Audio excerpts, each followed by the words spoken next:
Karaikudi sisters விவாஸ் எல்லாருக்கும் வணக்கம். இன்னைக்கு ஒரு சிம்பிளான டிஷ் தான் பார்க்க போறோம். உளுந்தங்களி எப்படி செய்யறதுன்னு பார்த்துடலாமா? இதுதான் உளுந்தங்களி மாவு. இது எப்படி செய்யறதுன்னா, நம்ம கருப்பு உளுந்து எடுத்துக்கணும். கருப்பு உளுந்தில் ஒரு கப்பில் கருப்பு உளுந்து 1 கப் எடுத்திங்கன்னா, பச்சரிசி 1/2 கப்பு எடுத்துக்கோங்க. பச்சரிசியை மட்டும் கழுவிட்டு ஃபேன் அடியில் காய போட்டுருங்க.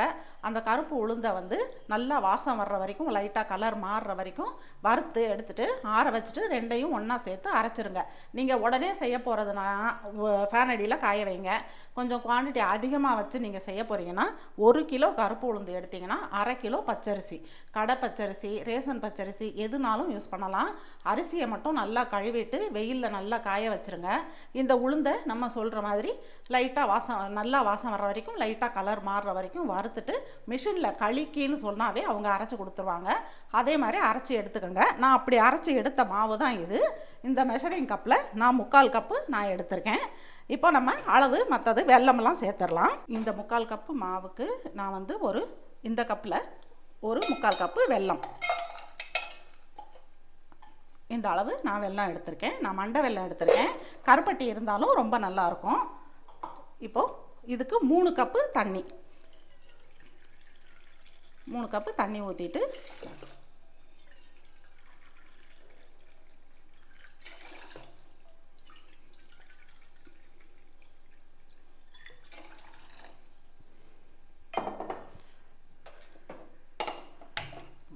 வெள்ளத்தில் மண் தூசியெல்லாம் இருக்கும். அதை வடிகட்டி நம்ம ஃபஸ்ட்டு எடுக்கிறதுக்காக தான் நம்ம இப்படி செய்கிறோம். பாகுபதம்லாம் இதுக்கு தேவையில்லை. வெல்லம் கரைஞ்சா மட்டும் போதும்.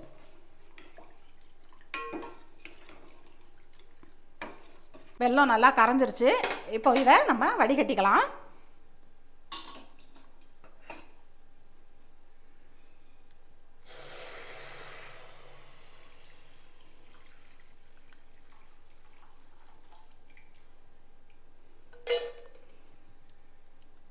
இப்போது இந்த வெள்ளை தண்ணி லேசாக கொதி வரட்டும். நம்ம மாவை சேர்த்துடலாம்.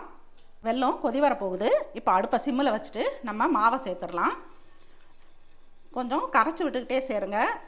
உங்களுக்கு இப்படி சேர்த்து கிண்டும் போது கட்டி தட்டும் அப்படின்னா, இந்த மாவில் கொஞ்சம் தண்ணி ஊற்றி நல்லா கரைச்சிட்டு அப்புறம் கூட சேர்த்துடலாம். அதுவும் உங்களுக்கு கட்டி தட்டாது. அடுப்பை மட்டும் சிம்மில் வச்சுருங்க, சீக்கிரம் வெந்து கட்டியாயிரும்.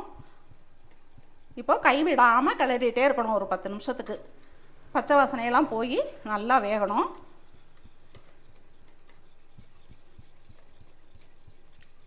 இந்த உளுந்தங்களி குழந்தைங்களுக்கு ரொம்ப ரொம்ப நல்லதுங்க. நீங்கள் கொடுக்கும்போது வெள்ளை உளுந்தெல்லாம் சேர்த்துறாதீங்க. கருப்பு உளுந்து தோலோடு இருக்குல்ல, அந்த உளுந்து தான் சேர்த்து அரைச்சி கொடுங்க. கருப்பு உளுந்து தான் சேர்க்கணும். அது முழு உளுந்தும் இருக்குது, பாதி உடைச்சதும் இருக்குது. எது வேணாலும் உங்கள் விருப்பம், அதை வாங்கிக்கலாம். குழந்தைங்களுக்கு அடிக்கடி வாரத்துக்கு 3-4 தடவை செஞ்சு கொடுங்க. ரொம்ப ரொம்ப உடம்புக்கு நல்லது. குறிப்பாக பெண் குழந்தைங்களுக்கு ரொம்ப நல்லது.